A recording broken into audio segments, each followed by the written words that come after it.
Hello friends, मैं हूं अर्जुन। इस वीडियो में बात करेंगे हम पोर्ट्रेट के बारे में। पोर्ट्रेट में मैंने कुछ टेक्निकल चीज़ों के बारे में बताया है।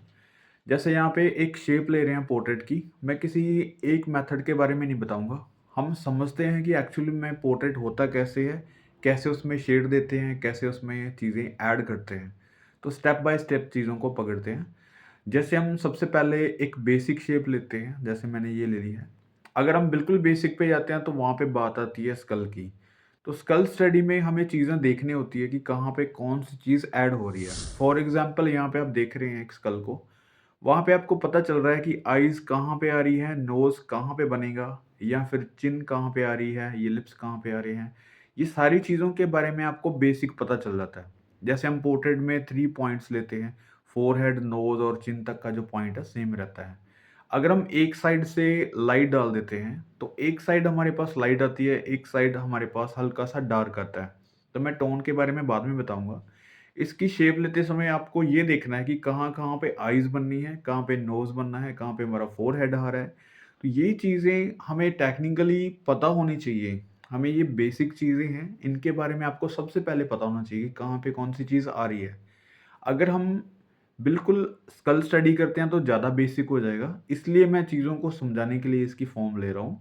जैसे हमने पोर्ट्रेट को हल्का-सा ड्रॉ किया है, यानी कि स्कल के ऊपर जो स्किन लेयर है वो हमने एक दे दी है, राइट? जैसे फीचर्स हैं, तो मैं यहाँ पे फीचर्स ज़्यादा परमानेंट नहीं करूँगा। मैं आपको बताने की कोशिश कर रहा हूँ, जहाँ पे जैसे आईज़ आ रही है तो हमें आईज़ बनाने की ज़रूरत नहीं है। हमें इसकी जगह को डिफ़ाइन करना है कि कहाँ पे कौन-सी चीज़ बन रही है, ठीक है? तो एक पार्ट रहता है जो कि हमारे पास स्कल आ गई है, दूसरा पॉइंट रहता है कि उसके ऊपर की हम लेयर बना रहे हैं। दोनों चीज़ों में अंतर आप समझिएगा। जो बिल्कुल बेसिक है वो स्कल है, उसके ऊपर की जो लेयर है वो हमारे पास एक स्किन टेक्सचर आ जाता है कि जहाँ पे फीचर्स हल्के-हल्के हमें दिखते हैं कि कहाँ पे कौन-सी चीज़ बन रही है। तो आपको हल्की-सी डेप्थ देनी है, मैं लाइट एंड शेड के बारे में आपको पहले बता दूँ। जैसे लिप्स, नोज़, आईज़ ये चीज़ें हल्की-हल्की हमने ड्रॉ कर ली है, यानी कि जो स्कल से नहीं आ रही। शेडिंग के बारे में जैसे हमने टोन्स बनानी है, light and dark, middle tone. यहाँ पे मैं सिर्फ़ 2 या 3 ही शेड करूँगा ताकि विज़िबल रहे चीज़ें। आपको स्पेशली इन चीज़ों के बारे में पता होना चाहिए। जैसे यहाँ पे आप देख रहे हैं, एक लाइट है, एक डार्क है। 2 टोन आपने स्टार्टिंग में पकड़नी है। इस तरीके की आपने शेप ड्रॉ कर लेनी है। ये बहुत ही इम्पोर्टेंट चीज़ है, सबसे पहला पार्ट यही आता है पोर्ट्रेट में। जैसे हम पोर्ट्रेट की बात करते हैं तो हम शुरू कहाँ से करें? हम सीधा ऊपर वाली चीज़ों को देखते हैं कि आईज़ कैसी है, उसके एक्सप्रेशन कैसे हैं या फिर उनके हेयर्स कैसे हैं या स्किन टेक्सचर कैसा है। इन चीज़ों के ऊपर हम आ जाते हैं जब डिटेलिंग में आते हैं। डिटेलिंग से पहले वाला जो पार्ट होता है वो हमारा बिल्कुल बेसिक होता है कि चीज़ें कहाँ पे आ रही हैं। अगर अब मैं बात करूँ यहाँ पे आईज़, नोज़, लिप्स में बहुत अच्छे से, बहुत ही बारीकियों में लेके जाऊँगा तो मुझे आसानी नहीं रहेगी। मुझे वहाँ पे मुश्किल पैदा ये हो जाएगी कि कहाँ पे कौन-सी चीज़ आ रही है, कितनी लंबी चौड़ाई या फिर किस करैक्टर में आ रही है। तो इन चीज़ों को थोड़ा-सा शार्प करने के लिए हमें शेप की ज़रूरत पड़ती है। आपको फीचर्स कुछ इस तरीके से ऐड करने हैं कि वहाँ पे डिटेलिंग नहीं, सिर्फ़ उनका एक इम्प्रेशन हो। जैसे आईज़ है तो मुझे यहाँ पे आईज़ बनाने की ज़रूरत नहीं है। इसको हल्का-सा डार्क करते हैं, इसकी डेप्थ को समझते हैं। जब तक आपको इनकी डेप्थ के बारे में नहीं पता चलेगा, डेप्थ मीनिंग जहाँ पे आपको हल्का-सा डार्क करना है, गहराई वाली चीज़ें हैं, जहाँ आपको हल्का-सा पर्सपेक्टिव में चीज़ें दिख रही हैं। जैसे यहाँ पे चिन है, चिन की हल्की-सी राउंडिटी है, राउंडनेस जो है उसकी, उसको बरकरार रखना है, उसको सही तरीके से मैनेज करना है। नेक के ऊपर शेडिंग आएगी, आपको पता होना चाहिए जब हम बहुत पास से किसी चीज़ को देखते हैं तो हमें डिटेलिंग दिखती है। वैसे ही अगर हम थोड़ा-सा किसी को दूर से देखते हैं तो उसके फीचर्स हमें नज़र नहीं आएँगे, हमें लाइट एंड शेड दिखेगी। वो भी आपको 2 या 3 टोन दिखेंगी क्योंकि बहुत ज़्यादा हाइलाइट या फिर बहुत ज़्यादा हाई डार्क आपको नहीं दिखेंगे। थोड़ा-सा ब्लर इफ़ेक्ट आएगा। तो इसलिए आपको जो पोर्ट्रेट है, अपनी ऑब्ज़र्वेशन से हल्की-सी अपनी आइज़ को ब्लर करके देखना है कि वहाँ पे फीचर्स नहीं ऐड करने, उसकी शेप अच्छे से देखनी है। तो ये वाला जो शेप है, ये बहुत ही इम्पोर्टेंट होता है हमारे पोर्ट्रेट में स्टार्टिंग में। हमारी गलती यहीं पे होती है क्योंकि हम इन चीज़ों के ऊपर ध्यान नहीं देते। हम बिल्कुल स्टार्टिंग वाले पॉइंट को छोड़ के बिल्कुल एंड वाले पॉइंट पे पहुँच जाते हैं कि उसकी फीचर्स कैसे हैं, आईज़ कैसी है, नोज़ कैसी है। हम किसी भी पोर्ट्रेट में उसका करैक्टर ढूँढने पहले लग जाते हैं। लेकिन करैक्टर से पहले हमें चीज़ों को जानना है कि वो है क्या, एक्चुअल में पोर्ट्रेट कैसे हैं, किस तरीके से मैनेज किया जाता है, किस तरीके से उसको शेड किया जाता है, किस तरीके से उसको शेड करके उसका मोल्ड रेडी किया जाता है। तो ये जो फ़ॉर्म बन रही है आपके सामने, ये एक पोर्ट्रेट की फ़ॉर्म है। यहाँ पे मैं भी हो सकता हूँ, आप भी हो सकते हैं, कोई भी इसमें ऐड कर सकते हैं। क्योंकि अभी तक इसमें कोई भी फीचर्स नहीं डाले हैं। सिर्फ़ एक स्कल के ऊपर एक लेयर दी गई है स्किन की, जो कि आप अच्छे से देख सकते हैं, राइट? तो ये इम्पोर्टेंट चीज़ ये है कि आपके पास जो भी पोर्ट्रेट है, सबसे पहले आप इस तरीके की स्टडी करें। पहले आप स्कल को देखें अच्छे से, फिर उसके ऊपर लेयर्स बाय लेयर काम करना है, ठीक है? आपके पास मोल्ड बन गए हैं, काफ़ी सारे मोल्ड इसी तरीके से आपको शेप देनी है, अलग-अलग पॉइंट्स इसमें ऐड करने हैं। जैसे मैं कुछ में हेयर्स ऐड करूँगा, फिर धीरे-धीरे मैं आईज़ ऐड करूँगा, नोज़ की डिटेलिंग और ज़्यादा करूँगा, लिप्स के ऊपर आ जाऊँगा कि लिप्स के थोड़े से एक्सप्रेशन स्माइली, सैड या फिर इस तरीके से ऐड करूँगा। फिर धीरे-धीरे हम किसी के करैक्टर के ऊपर आते हैं। तो ये समझने की चीज़ें हैं, जो ऑब्ज़र्वेशन है आपकी वो वहाँ पे रहनी चाहिए कि आपको पहले एक बेसिक शेप को समझना है। जब तक आपकी बेसिक शेप सही नहीं है, तो आप किसी का भी पोर्ट्रेट नहीं बना पाएँगे।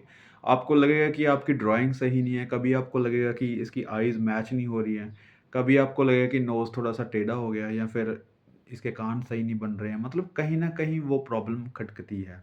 तो जब भी आप कुछ इस तरीके की स्टडी करते हैं, तो वहाँ पे आपको ज़्यादा टोन्स देने की ज़रूरत नहीं है। टोन धीरे-धीरे आगे बढ़ती हैं। जैसे सबसे पहले आपको 2 ही टोन देनी है, लाइट एंड डार्क। जहाँ पे भी आपको एज नज़र आ रही है, उसके अंदर आपने एक शेड और देके उसको एजेस को ख़त्म करना है। तो ये सबसे पहले वाला पॉइंट है कि आपको एक पोर्ट्रेट को इस तरीके से मैनेज करना है, ताकि आपको दिखने में उसका मोल्ड सही लगे, उसका जो स्ट्रक्चर है, वो सही लगे।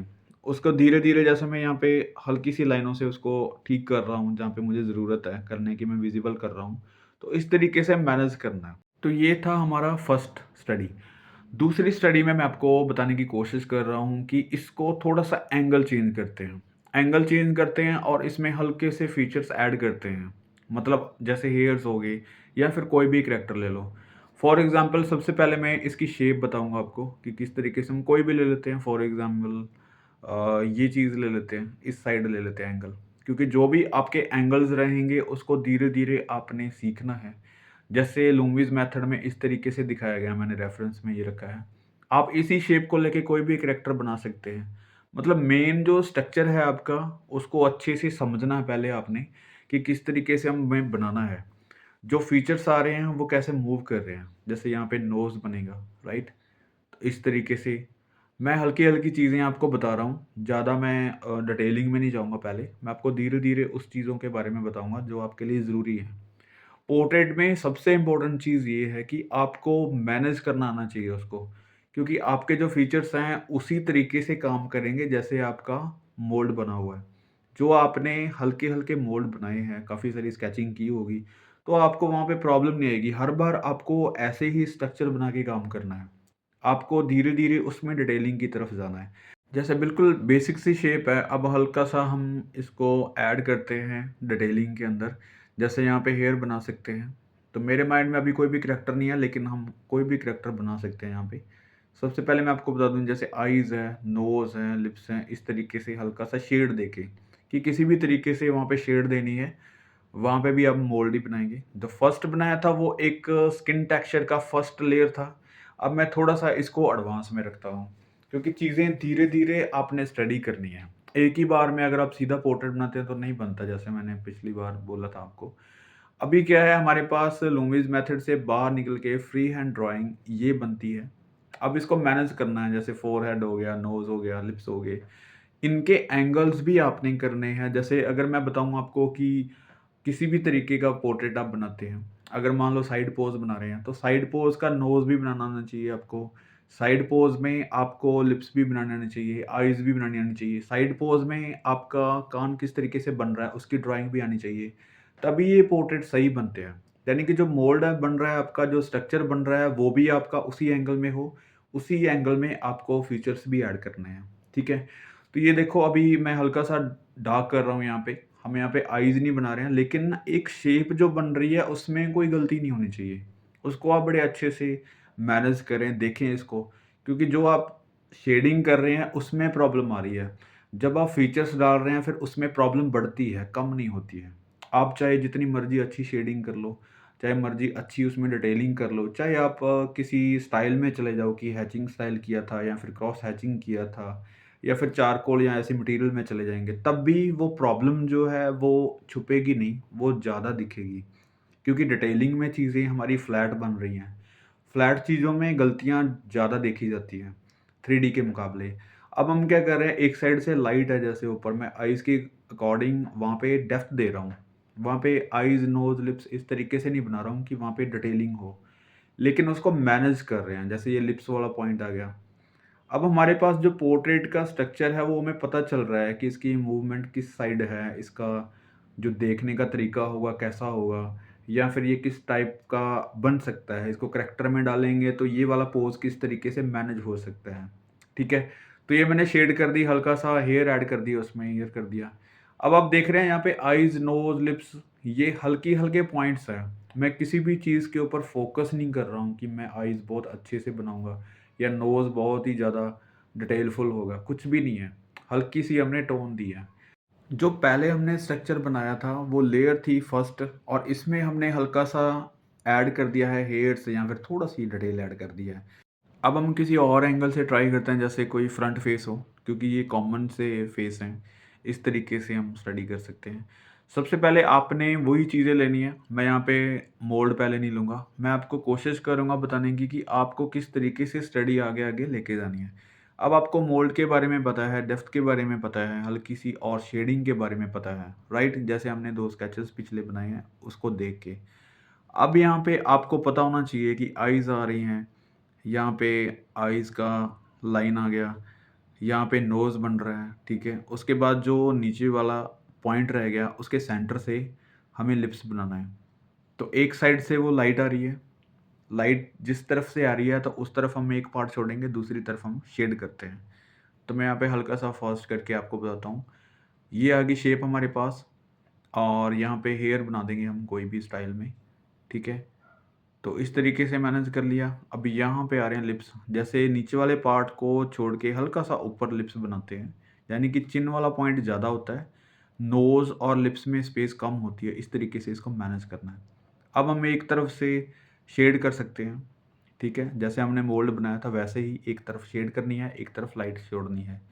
तो इससे हमें हल्का-सा पता चल रहा है पोर्ट्रेट का, और जैसे इसकी हल्की-सी डिटेल, जैसे शेड नोज़ की हल्की-सी नीचे तक आ रही है, लिप्स, और यहाँ पे चिन, चिन की शेप ठीक करनी है। जैसे ये बिल्कुल लाइट लाइनिंग थी। अब जैसे-जैसे हम उसकी डिटेल कर रहे हैं, उसको सही तरीके में किसी करैक्टर में डाल रहे हैं। तो आप देख रहे हैं पहले बिल्कुल ही ज्योमेट्रिकल फॉर्म में था। अब धीरे-धीरे हम डिटेलिंग की तरफ जा रहे हैं। यानी कि अब चीज़ों को धीरे-धीरे मोल्ड करना है। धीरे-धीरे उनकी शेप ऐड करनी है। तो ये एक सही प्रोसेस है काम करने का, जब भी हम किसी पोर्ट्रेट को बना रहे हैं। आप किसी मटीरियल में देखेंगे तो यही चीज़ें होती हैं। क्योंकि हम स्टार्टिंग में ही पूरे पोर्ट्रेट की डिटेलिंग नहीं करने लग जाते। पहले बेस लगता है, फिर लेयर्स लगती है, फिर लाइट एंड शेड होता है, फिर लास्ट पे आके उनके फीचर्स डलते हैं। तो ऐसे ही हमने पेंसिल शेडिंग में, पेंसिल प्रैक्टिस में जब भी आप स्टडी कर रहे हैं, तो कुछ इस तरीके के टेक्निकल चीज़ें अपनानी है अपनी। अब हमें इसकी शेप मिल गई है, राइट? अब थोड़ा-सा इसको और मैनेज करते हैं। जहाँ पे आपको ज़रूरत है, हल्का-सा डार्क पॉइंट लेना है। जैसे यहाँ पे आईब्रो बन गई। अब हमें पता है कि आइज़ कहाँ पे बनेगी, आईब्रो कहाँ पे बनेगी, नोज़ कहाँ पे आ रहा है। तो इन चीज़ों के बारे में आपको जब पता चल जाता है, फिर हम डिटेलिंग की तरफ जाते हैं। फिर जैसे आईब्रो होगी, यहाँ पे नोज़ की हल्की-सी डिटेलिंग होगी, मैं शेड करके कर रहा हूँ हल्का-सा, ताकि आपको विज़िबल रहे, राइट? अब यहाँ पे लिप्स हैं, लिप्स की शेडिंग से जैसे हल्के से इस तरीके से दिखाने हैं। वहाँ पे जो प्लेसमेंट है उसकी, जो उसकी जगह है सही लिप्स की, वो वहाँ पे होनी चाहिए।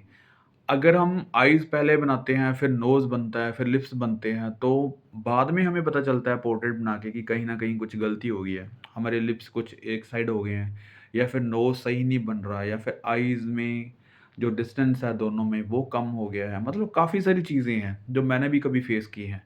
तो धीरे-धीरे इन चीज़ों का पता चलता है। मैंने बहुत साल जो प्रैक्टिस की थी, वो कहीं न कहीं कुछ गलत हो रही थी। फिर धीरे-धीरे उन चीज़ों के ऊपर काम हुआ। फिर मुझे पता चला कि किस तरीके से पोर्ट्रेट बनाना है, किस तरीके से उसको मैनेज करना है, राइट? तो इन चीज़ों के ऊपर हम अभी भी मतलब प्रैक्टिस करते रहते हैं, क्योंकि ये टेक्निकल चीज़ें हैं। कहीं न कहीं हम करैक्टर की तरफ ज़्यादा सोचते हैं, और जो बेसिक फॉर्म्स हैं उनके ऊपर कम ध्यान दे पाते हैं। तो हमें लास्ट में पता चलता है कि कोई गलती हो चुकी है। जैसे आइज़ है, मैं आपको बताने की कोशिश करूँगा कि आइज़ एक फाइनल नहीं करनी है आपको कभी भी, या फिर नोज़ फाइनल या फिर लिप्स फाइनल नहीं करने हैं। आपको दोनों चीज़ों के ऊपर ध्यान रखना है। जैसे आइज़ बना रहे हैं तो दोनों आइज़ को देखना है कि दोनों की लंबाई-चौड़ाई ठीक बन रही है, या फिर आइज़ के देखने का जो नज़रिया है, जहाँ पे उनके आईबॉल बनेंगे, वो कहाँ पे सही बन रहे हैं। दोनों के ऊपर सेम टाइम पे काम करना है, तो आपको मैनेज करना आ जाएगा। जैसे यहाँ पे आइज़ के बारे में अगर मैं बता रहा हूँ, तो वहाँ पे लाइट एंड शेड, टोन्स, ये सारी चीज़ें वहाँ पे फ़िल कर रहा हूँ। मैं ज़्यादा डिटेल नहीं कर रहा हूँ, लेकिन उसको मैनेज करने की कोशिश कर रहा हूँ, ठीक है? यहाँ पे एक आई बॉल बन चुका है, दूसरे आई बॉल की हमने जगह रखी हुई है। वहाँ पे आउटलाइन पहले हुई है, बाद में हम डिटेलिंग कर रहे हैं, राइट? हम किसी भी चीज़ को एक को पकड़ के डिटेलिंग नहीं कर रहे, मैं बार-बार इसलिए बोल रहा हूँ क्योंकि ज़्यादा गलती वहीं पे ही होती है। तो ये देखो अभी हल्का-सा हमने ऐड की है डिटेलिंग और आईज़ हमें दिखनी स्टार्ट हो गई है। अब हम आते हैं नोज़ पे, क्योंकि पहले से ही उनको शेड किया गया है, तो हल्की सी डिटेल करनी है। तो अभी मैनेज हो रहा है जो पोर्ट्रेट हम बना रहे हैं। एक साइड से जैसे मैंने लाइट डाली है तो दूसरी साइड हल्का-सा डार्क किया है। हम ज़्यादा टोन्स नहीं फ़िल कर रहा हूँ मैं, क्योंकि ज़्यादा कन्फ्यूज़न बढ़ती है। वो मैं सिर्फ़ पोर्ट्रेट की डिटेलिंग में बताऊँगा। अभी जो टेक्निकल चीज़ें हैं, जो हमने समझनी होती हैं, जो हमसे गलतियाँ होती हैं, उनके बारे में बात कर रहे हैं। तो मैं यहाँ पे हल्का-सा मिक्सिंग टूल ले लेता हूँ। इसको थोड़ा-सा मिक्स कर लेते हैं ताकि थोड़ा-सा दिखे आपको। मैं हल्का-सा ये चलाने की कोशिश कर रहा हूँ, क्योंकि वो डॉट-डॉट जो आ रहे हैं वो शायद वीडियोज़ में दिख रहे हैं ज़्यादा। इनको थोड़ा-सा स्मूथ कर लेते हैं ताकि विज़िबल रहे। आपको डार्क ज़्यादा नहीं करना कुछ भी, आपको मिडल टोन में ही काम करना है। यहाँ पे देखो आप डार्क कुछ भी नहीं है, हल्का-सा मिडल टोन में ही है। अगर मैं चाहूँ तो उसको और ज़्यादा डार्क कर सकता हूँ और ज़्यादा एक्स्ट्रा डार्क कर सकते हैं, लेकिन वो डिटेलिंग करते-करते वहाँ तक पहुँचना है। तो शुरुआत में आपको 2 ही टोन का इस्तेमाल करना है, या तो लाइट है या फिर डार्क है, और उसके बाद आपने टोन्स को बढ़ाना है। जैसे मिडल टोन ऐड कर ली है, तो 3 टोन में बहुत अच्छा काम हो जाता है। उसके बाद धीरे-धीरे और जब आपको समझ आ जाती है इन टोन्स की, तब आप टोन्स अपने आप बढ़ाने लगते हैं, अपने आप बोल्ड बनने लगते हैं, तो बहुत अच्छे से काम होने लगता है। जैसे हेयर्स है, तो मैं यहाँ पे कोई स्टाइल वगैरह नहीं बनाने की कोशिश करूँगा। हम यहाँ पे फ्लैट कर देते हैं, इसको शेड कर देते हैं, इस तरीके से मैनेज कर लो, ठीक है? क्योंकि जब भी हम हेयर्स बनाते हैं, उसका कोई स्टाइल बनाते हैं, तो वो एक डिटेलिंग वाला काम है। लेकिन जब भी आप इस तरीके से पोर्ट्रेट की स्टडी कर रहे हैं, तब आपको इन चीज़ों की ज़रूरत नहीं है। आप फ्लैट शेड देके भी उसको अच्छा बना सकते हैं। जैसे हेयर्स में एक-एक हेयर्स नहीं दिखा रहा हूँ मैं, सिर्फ़ एक फ्लैट एक टोन दे रहा हूँ और एक हाइलाइट छोड़ रहा हूँ। उससे ही उसकी शाइनिंग और डार्क का पता चल रहा है। तो अब आप देख रहे हैं जो पोर्ट्रेट हमने बनाया है वो लिमिटेड शेड्स में, लिमिटेड टोन्स में बनाया है, लेकिन इस चीज़ को हम मैनेज कर पाए हैं। तो ये एक बिल्कुल आसान सी स्टडी है, अगर आप स्टेप बाय स्टेप करेंगे तो बहुत अच्छे से समझ पाएँगे। तो मैंने भी ये चीज़ें अप्लाई की हैं, मैं इसलिए आपसे ये चीज़ें शेयर करता हूँ, जो भी मैं प्रॉब्लम्स देखता हूँ आपके वर्क में। उम्मीद करता हूँ इस वीडियो से काफ़ी चीज़ें क्लियर हुई होंगी। Thank you so much for watching this video.